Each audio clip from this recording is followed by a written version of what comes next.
Binary সংখ্যা পদ্ধতিতে কিভাবে দশমিক সংখ্যা পদ্ধতিতে রূপান্তর করা হয় আজকে আমরা সেটা আলোচনা করব।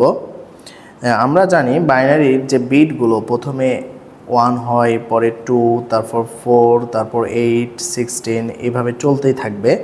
এটা সবসময় আমাদের একটা ফর্মুলা মেনটেন করে চলে 2 টু দি পাওয়ার n-1, যেখানে n হলো স্বাভাবিক সংখ্যার সেট, মানে 1, 2, 3 এভাবে চলবে। তার মানে এইগুলো আমরা অনেকগুলো পদ্ধতি রয়েছে, এর মধ্যে উল্লেখযোগ্য একটা পদ্ধতি স্থানীয় মানের মতো করে, যেটা 1 ইন্টু প্রথমেই যদি আমরা n এর মান 1 বসাই তাহলে 2 টু দি পাওয়ার 0 হয়। তাহলে এইখানে 1, এটা এখন 2 টু দি পাওয়ার 0 মানে 1, আমি একবারে লিখে দিচ্ছি 1 হবে। আবার এইটা 0 আছে, 0ই লিখবো, বাট এইটা হবে 2 টু দি পাওয়ার 1। তাহলে 0-র সাথে যে কোনো সংখ্যা গুণ করলে 0 হয়। এরপরে আমাদের এখানে 1 আছে, তাহলে 1 আর এখানে 2 স্কোয়ার, তাহলে 2 স্কোয়ার মানে 4। এরপর 1 আমাদের 2 এর উপর কিউব হবে। এটা একটা প্যাটার্ন হয়ে চলে যাচ্ছে যে 0, 1, 2, 3, তাহলে 8।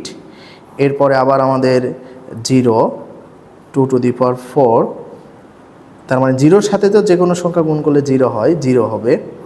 এরপর আমাদের 1 ইন্টু 2 টু দি পাওয়ার 5। তাহলে আমাদের 2 টু দি পাওয়ার 5 মানে 2 হলো 5 টাইমস মাল্টিপলস, তাহলে আমাদের হবে 32। এবার যদি আমরা এইগুলো সবগুলো প্লাস করে দিলে তাহলে কত হচ্ছে 32 আর 8 40, আর 1 আর 4 5, তার মানে 45। তাহলে এইটা আমাদের দশমিক পদ্ধতি আর এইটা আমাদের ছিল বাইনারিতে।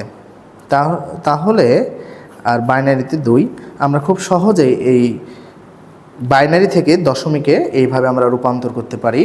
আর এই যে বাইনারির প্রত্যেকটাকে বলা হয় বিট, তাহলে এই বিটটা সবসময় 2 to the power n formula মাপে চলে, এবং এই জন্য আমরা 2 to the power 0, 2 to the পাওয়ার 1 এইভাবে স্থানীয় মান করেছি। মনে রাখতে হবে এখানে 1 তাই 1 হয়েছে, পরে 0, 0, আর এইটা একটা প্যাটার্নভাবে চলে আসছে।